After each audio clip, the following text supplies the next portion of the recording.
Bonjour et bienvenue à cette vidéo de présentation de PharmaView. Alors aujourd'hui on va voir comment est-ce qu'on se sert des tableaux croisés dynamiques pour essayer de repérer les causes d'une certaine évolution des consommations d'antibiotiques. Donc on va commencer par créer ici un jeu de données. Donc on va par exemple le créer par trimestre, c'est généralement plus interprétable par trimestre. Euh, on va regrouper les données par CR. Alors ici on est sur un hôpital qui est organisé par pôle, par CR et par UA. Donc il y a plusieurs CR dans un pôle et plusieurs UA dans un CR.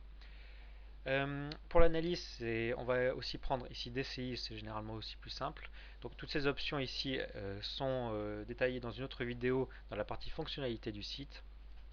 Au niveau de la plage de données, on va prendre donc début 2008 et fin 2010. Là. Donc on regarde les antibiotiques et on va ici créer le tableau. Alors ensuite on va dans le panneau de gestion. On sélectionne le tableau qu'on a créé à l'instant et on va dans tableau croisé dynamique. Ici on nous demande quelle variable on veut voir dans le tableau croisé dynamique. Donc ici on va prendre des JTE parce que généralement c'est bien mieux interprétable, mais on aurait pu aussi prendre les consommations réelles d'antibiotiques non converties en JTE, c'est quand même moins parlant. On a en dessous la possibilité de mettre par exemple l'ISHA dans le tableau croisé dynamique. Donc ça c'est plutôt pour les maladies nosocomiales. Alors on crée le tableau pour les JTE.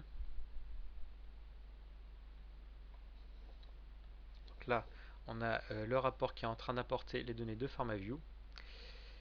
Et donc là on a le rapport qui est généré. Alors on voit qu'on a quand même encore beaucoup de données. On va regrouper ça dans un premier temps par année. Donc vous faites comme ça sur Excel pour le faire. Donc là, il faut un petit peu lire tout ça et débroussailler. Alors pour cette vidéo, on va prendre simplement l'exemple de la néphrologie. Ce qu'on constate ici, c'est qu'on a une baisse des consommations d'antibiotiques en néphrologie. Alors pourquoi cette baisse? Qu'est-ce qui a permis de l'obtenir? Est-ce qu'on a mieux agi ou moins bien agi au niveau de la dispensation des antibiotiques? Donc c'est ce qu'on va étudier. Alors pour ça, on va se concentrer sur la néphrologie. Donc on va isoler ce CR parmi tous les autres. Donc alors pour ça, il y a plusieurs manières de faire. Soit on va dans lieu avec la liste déroulante, on sélectionne néphrologie. Il y a plus simple, sur Excel, on fait un clic droit, filtrer et conserver uniquement l'élément sélectionné. Voilà. Donc le filtre du rapport sera le lieu uniquement. Comme ça, on aura sur ce rapport uniquement les données de la néphrologie. Ce ne sont pas les données des autres CR. Et on va regarder ce qui se passe sur toutes les spécialités. Donc vous voyez quand même qu'il y en a pas mal qui sont consommés sur ce CR. Alors là aussi, il faut un petit peu lire. On constate que l'amoxicilline, c'est une des spécialités les plus consommées. Donc là, on voit qu'on a toujours une petite baisse année après année. Donc ici plutôt 10 000, 9 000 et ensuite 7 500 à peu près. Et que ici aussi pour l'amoxicilline aciclavulanique, on a ce même phénomène qui se reproduit. Donc là aussi, il faut comprendre pourquoi est-ce qu'on est parvenu à diminuer les consommations d'amoxicilline sur ce CR. Qu'est-ce qu'on a bien réussi à faire en 2010? Quelle politique de réduction a fonctionné? Et qu'est-ce qui n'avait peut-être pas forcément été bien fait en 2008 et un peu moins bien, enfin un peu mieux en 2009. Donc pour affiner encore cette analyse, on peut regarder ce qui se passe par trimestre. Donc on redéveloppe ce qu'on n'avait pas développé tout à l'heure. Alors je vais réduire un peu ici les cellules pour que ce soit mieux visible. Voilà. Voilà. Donc par exemple, on va prendre uniquement l'amoxicilline. Ce qu'on voit, c'est qu'ici, sur cette année, au premier trimestre, il n'y a pas eu énormément de consommation et qu'au fur et à mesure de l'année, ces consommations augmentent. On voit ici à peu près ce même phénomène, à ceci près qu'au troisième trimestre, il y a quand même de fortes consommations. Et ici, on a également une augmentation des consommations sur l'année avec une forte baisse au quatrième trimestre. Donc bon, ces données posent beaucoup de questions. Pourquoi est-ce qu'au quatrième trimestre, ici en 2010, on a réussi quand même une telle chute des consommations d'amoxicilline alors que ici, cette baisse n'était pas forcément visible. Donc qu'est-ce qu'on a bien réussi ici au quatrième trimestre? Alors parfois peut y avoir pas véritablement de raison naturellement. Euh, Ici, cette analyse par trimestre est assez pertinente parce que généralement ça permet quand même de bien comparer les plages de données. C'est-à-dire que par exemple ici au troisième trimestre on a les vacances en général et donc moins de consommation. Donc on peut voir par rapport à ça est-ce qu'on est arrivé à diminuer, est-ce qu'on n'est pas arrivé à diminuer. Alors pour affiner encore cette analyse, qu'est-ce qu'on peut faire? Il faudrait retourner sur PharmaView, créer une plage de données, créer un jeu de données uniquement sur les UA, et puis après prendre ce jeu de données, le filtrer uniquement pour le CR néphrologie. Ainsi on aurait uniquement les données de la néphrologie pour toutes les UA de la néphrologie, et recréer ici un tableau croisé dynamique et puis après s'amuser un peu avec en regardant ce que ça donne par UA et par spécialité pour chaque UA et comme ça arriver à trouver les causes dans chaque UA des différentes évolutions pour les différentes spécialités. Bon, ça prend évidemment plus de temps. On va pas le faire ici. Ça, il faut le faire simplement si c'est pertinent en fonction du contexte. Alors, on voit quand même ici qu'on a pas mal encore de spécialités, un peu beaucoup sûrement. Donc, en général, sur les hôpitaux, ce qu'on cherche à faire plutôt, c'est essayer de voir si on a bien ou mal consommé certains antibiotiques qui sont plus surveillés que d'autres. Donc ici, vous avez une option rapport antibiotiques surveillés. Alors, on va prendre par exemple le premier. Vous voyez qu'ici, il y a différentes familles d'antibiotiques qui vous permettent de générer des rapports pour surveiller ces antibiotiques. Donc, on crée ici le premier. Alors, vous voyez ici un tableau croisé dynamique qui a été créé. Vous en avez d'autres dans les petits onglets ici.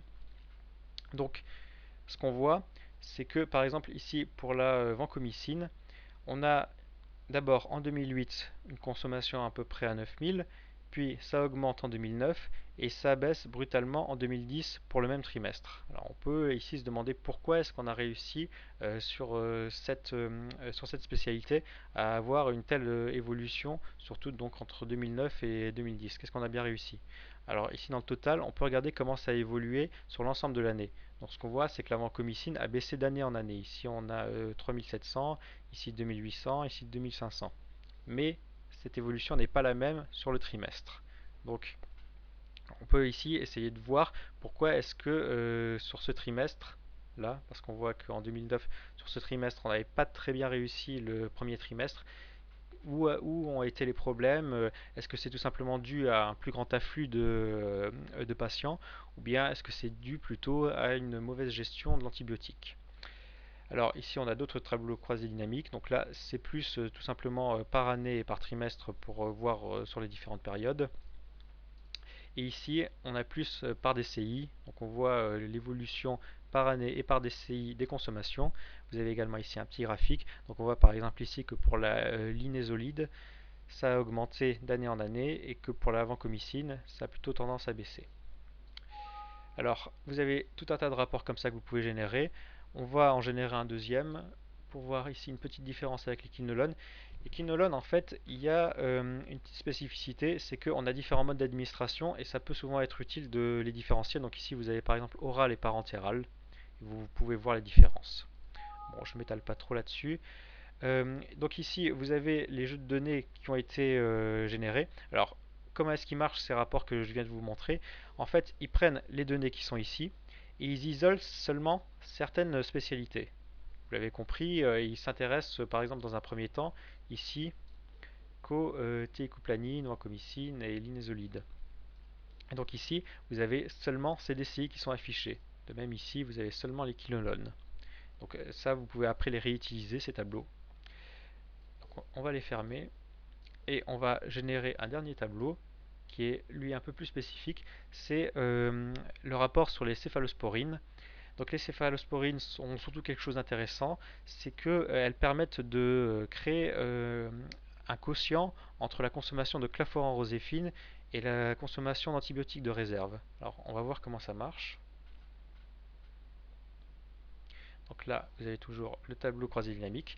On a ici les deux DCI avec chacune leur consommation. Et on voit ici que des rapports ont été générés pour donc le premier, le deuxième, le troisième et le quatrième trimestre. Donc ça, c'est les autres données auraient servi si on aurait généré plutôt ce rapport par mois. Ici, on a la moyenne mensuelle et le rapport annuel donc, de ces consommations. Et donc, en général, on a plutôt intérêt à voir des rapports qui sont autour de 0,8 là-dessus. Donc ça permet aussi de faire toujours cette analyse. Voilà, donc vous avez vu ici comment est-ce qu'on peut se servir des tableaux croisés dynamiques pour essayer de repérer un peu les causes de l'évolution des consommations de tel ou tel antibiotique. Et à partir de là, après, alors il faut souvent aussi aller sur le terrain et demander pourquoi est-ce qu'il y a eu tel problème, telle évolution. Et de cette manière, on peut arriver à comprendre mieux les politiques